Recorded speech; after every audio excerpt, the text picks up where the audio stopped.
pra me alcançar. Louvado seja o nosso Senhor Jesus Cristo, para sempre seja louvado. Em nome do Pai, do Filho e do Espírito Santo. Amém.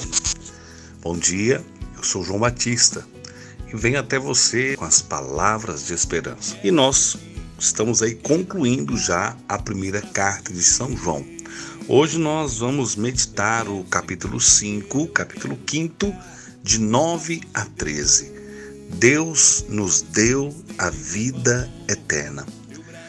Você conseguiu prestar atenção aqui nesse título? Deus nos deu, é gratuito. É uma entrega total, plena e verdadeira de Deus para você e para mim.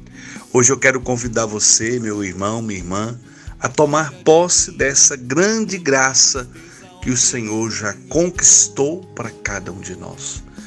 Ontem eu ouvia uma pregação, no grupo de oração, e o irmão que pregava disse uma frase até de outro irmão do nosso grupo, que seria muita incompetência de nossa parte se nós não tomássemos posse da vida eterna.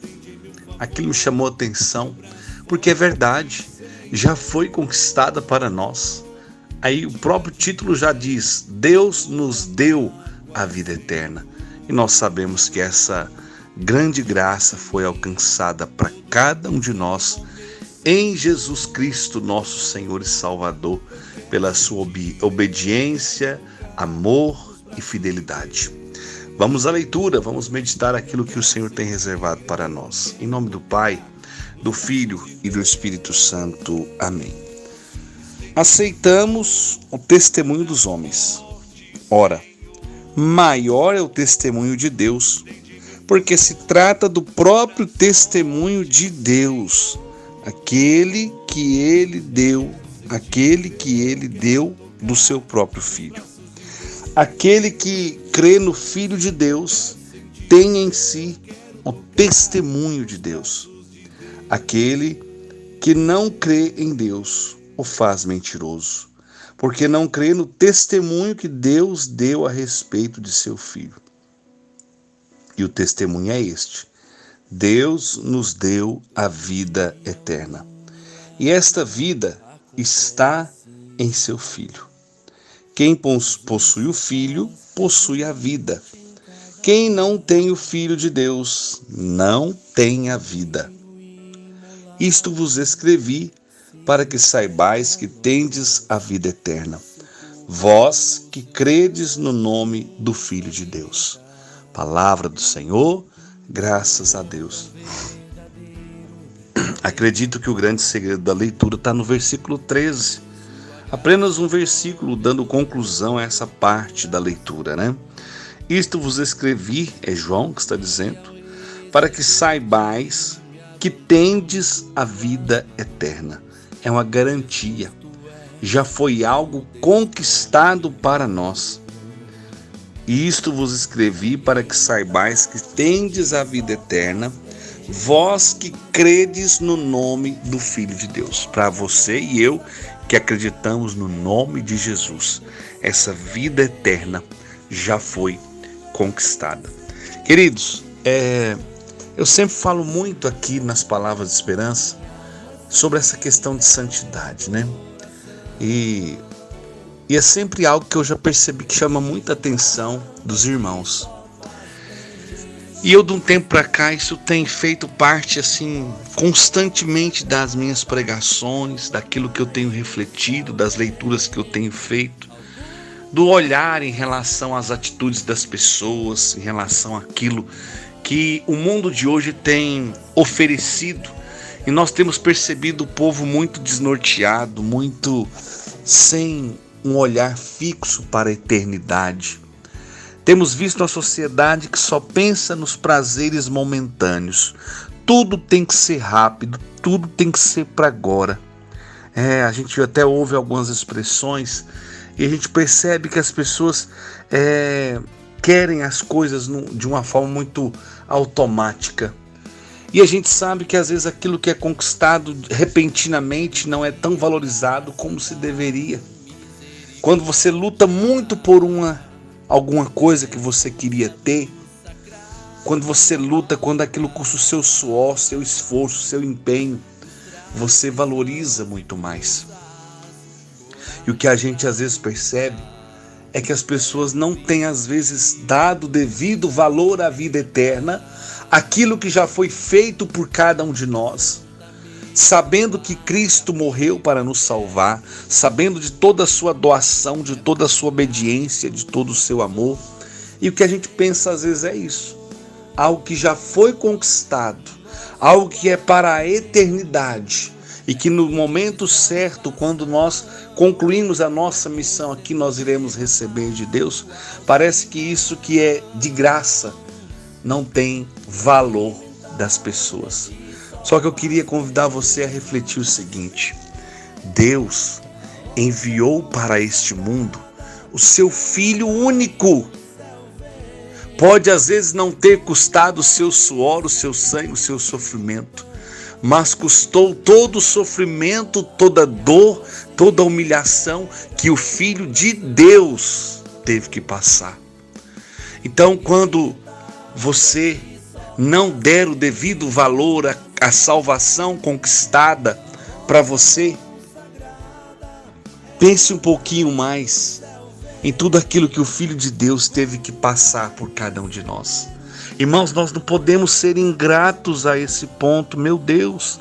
Até porque a salvação já foi conquistada, mas agora é a nossa vez de fazer por merecer essa graça que Deus já nos concedeu por sua infinita misericórdia.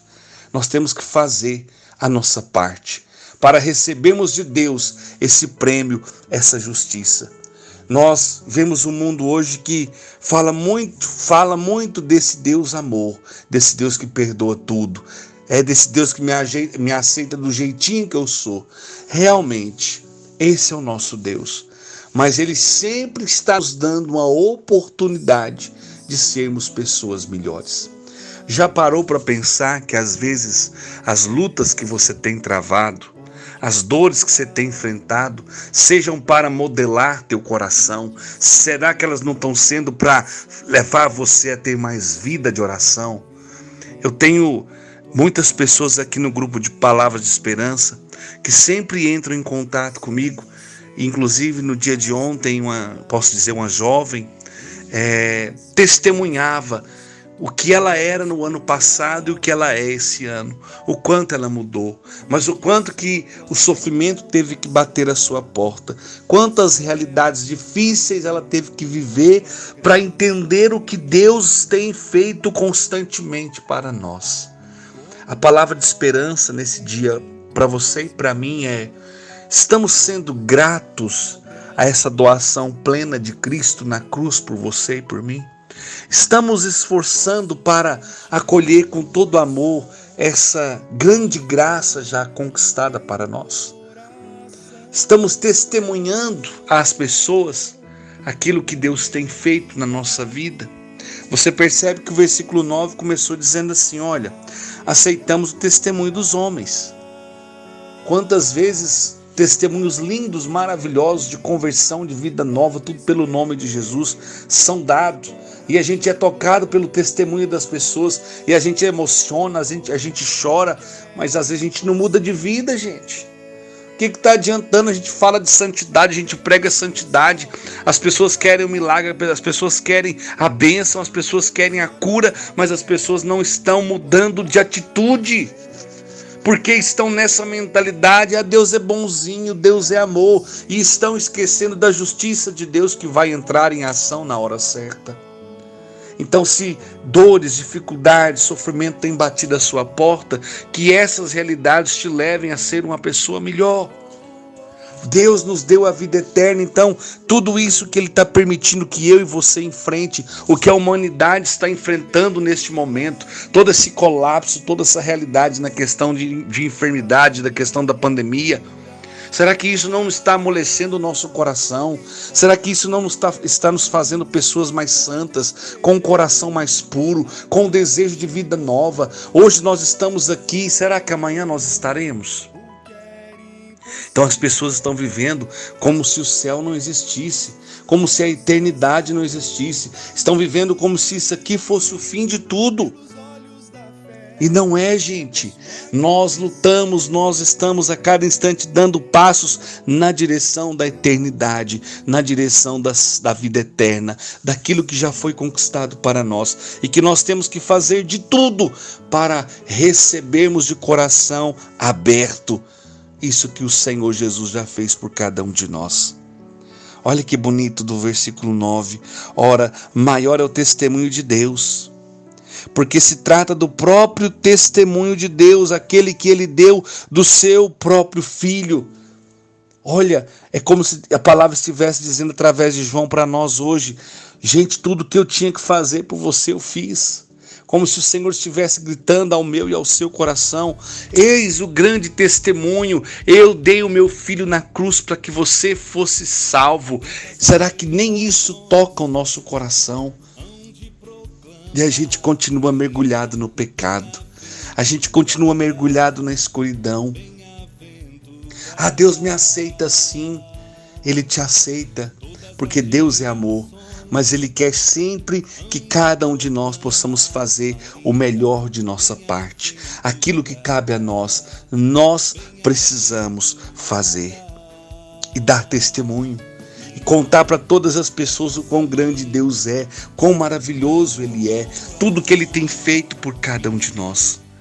Aquele, versículo 10, olha, aquele que crê no Filho de Deus tem em si o testemunho de Deus. Então aquele que crê em Jesus, tem dentro do seu coração essa grande verdade que precisa ser compartilhada com as pessoas que estão à nossa volta, com aqueles que ainda estão nas trevas, com aqueles que ainda estão andando longe da presença do Senhor. Tomemos posse dessa misericórdia, deste amor, dessa salvação e vamos tomar postura de pessoas que desejam realmente tomar posse um dia dessa grande graça já alcançada para nós.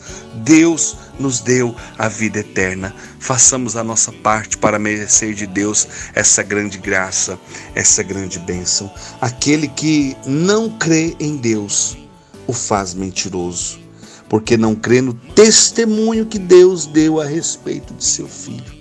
Então aqueles que estão longe da presença de Deus, não acreditam na vida eterna, não acreditam na salvação. É como se a palavra estivesse dizendo que você que não acredita na ressurreição, na vida eterna, você está chamando Deus de mentiroso. Por tudo aquilo que nós vemos no relato do Antigo Testamento, do Novo Testamento, tudo aquilo que fala nos Evangelhos, o próprio Cristo: vou preparar a vós um lugar, vou preparar para vós um lugar. E no momento certo, cada um de nós que lutamos para receber esse lugar, vamos receber. Então, se nós dizemos: não, aqui nesse mundo morreu, acabou, não tem nada de vida eterna, não. É como se nós estivéssemos dizendo para Deus Pai Criador: você é um mentiroso. Isso é muito triste. Isso é triste demais. E o versículo 11 vai dizer: e o testemunho é este. Qual que é o testemunho? Deus nos deu a vida eterna. E esta vida está em seu Filho. É graças à obediência, graças ao amor, graças à entrega total de Cristo, que nós fomos alcançados e contemplados por essa grande notícia: a salvação, a vida eterna. Eis o grande testemunho. Deus nos deu a vida eterna e essa vida está em seu Filho. Ele morreu para nos dar a vida. Que coisa extraordinária! Que amor é esse? Que entrega, que doação. Isso nos leva também a entender que nós somos chamados a fazer o mesmo. Doar a nossa vida em nome de Jesus, para que as pessoas sejam transformadas, alcançadas, salvas e libertas. Meu irmão, minha irmã, qual a realidade de escravidão que você vive hoje? É a escravidão da falta de fé, do desemprego, da tristeza, da depressão, do ódio, da vingança? O que tem escravizado você? Temos um Deus vivo, presente e real, que está a todo instante pronto para nos perdoar e para nos dar uma graça de recomeçar, de recomeçar e de recomeçar, com um olhar fixo na vida eterna. Nós não podemos perder essa meta, irmãos. Nós não podemos perder o foco. Jesus é o nosso foco. Ele é o sentido da nossa fé. Se não é Cristo, a nossa fé não tem sentido. A nossa vida não tem sentido. Olha como termina o versículo 12. Quem possui o Filho, possui a vida.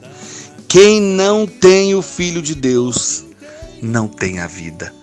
Ou seja, a comunhão, a Eucaristia, a fé, a confiança, tudo isso são elementos fundamentais para aqueles que um dia querem alcançar de Deus a vida eterna. Quem possui o Filho, possui a vida. Quem ama Jesus. Por isso que o grande título de Jesus Cristo é Jesus é o Senhor. Porque quando nós reconhecemos o senhorio de Jesus, nós estamos dizendo que todos os males vão ter que prostrar diante da sua presença. Povo amado de Deus, Deus está nos chamando a nos prostrar na presença de Deus, a pedir perdão pelos nossos pecados e a pedir o Espírito Santo que vem em nosso auxílio para que tenhamos força para alcançar a vida eterna, aquilo que já foi com a graça, com a força e com a obediência de Cristo, alcançada para cada um de nós. E repetindo o versículo que eu comecei a reflexão, versículo 13, dizemos: isto vos escrevi para que saibais que tendes a vida eterna, vós que credes no nome do Filho de Deus. Ou seja, é preciso acreditar, é preciso confiar nesse nome poderoso, o nome que está acima de todos os nomes, o nome pelo qual todo joelho se dobra no céu, na terra e nos infernos. E eu e você somos chamados a alargar o nosso coração, a abrir o nosso coração e permitir que a luz de Deus, que a bênção de Deus, desse Deus que nos deu a vida eterna, possa alcançar cada cantinho do nosso coração, cada parte da nossa história e da nossa vida. Senhor nosso Deus, dai-nos a graça de um amor verdadeiro, de uma doação verdadeira de nossa vida para conduzir as almas para o céu. Que eu não tenha medo de me entregar à missão, que eu não tenha medo de me colocar à disposição do Senhor diante de tantas batalhas, diante de tantas lutas, lágrimas, dores, percas, que eu não perca a esperança, que eu não perca a fé, mas que pelo contrário, o meu coração seja alcançado poderosamente pela ação do Espírito Santo a cada dia. Que o mover do Espírito Santo em meu coração faça com que a minha vida por inteiro se abra a esse Deus que nos deu a vida eterna, que morreu para nos salvar. Senhor, que os nossos olhos sejam voltados para o céu, para a eternidade, para aquilo que já está preparado, reservado para os filhos de Deus que testemunharem, que forem perseverantes, que amarem a Deus sobre todas as coisas e também amar o próximo. Dai-nos a graça, Senhor, de um coração cheio do Teu Espírito Santo, para que verdadeiramente possamos mergulhar cada vez mais na Sua presença, crescer cada vez mais na fé e na confiança, que o Senhor está acima de todas as coisas, que o nosso olhar deve verdadeiramente estar fixo no Senhor para não se perder na caminhada desta vida e deste mundo. Glórias ao Pai, ao Filho e ao Espírito Santo, como era no princípio, agora e sempre. Amém. Em nome do Pai, do Filho e do Espírito Santo. Amém. Que o seu coração se abra verdadeiramente ao amor, a ternura, a bondade e a misericórdia de Deus. E não se esqueça, baseado na leitura, na reflexão de hoje, guarde no seu coração e lute para viver a santidade de vida. Sede santos, como Deus é santo. Ele está conosco a nos fortalecer e a nos sustentar. Amanhã, quinta-feira de adoração, com a graça de Deus, estamos de volta. Deus abençoe a todos. Pois só Tu tens, Senhor, palavras de esperança, Teu amor tua graça me alcança.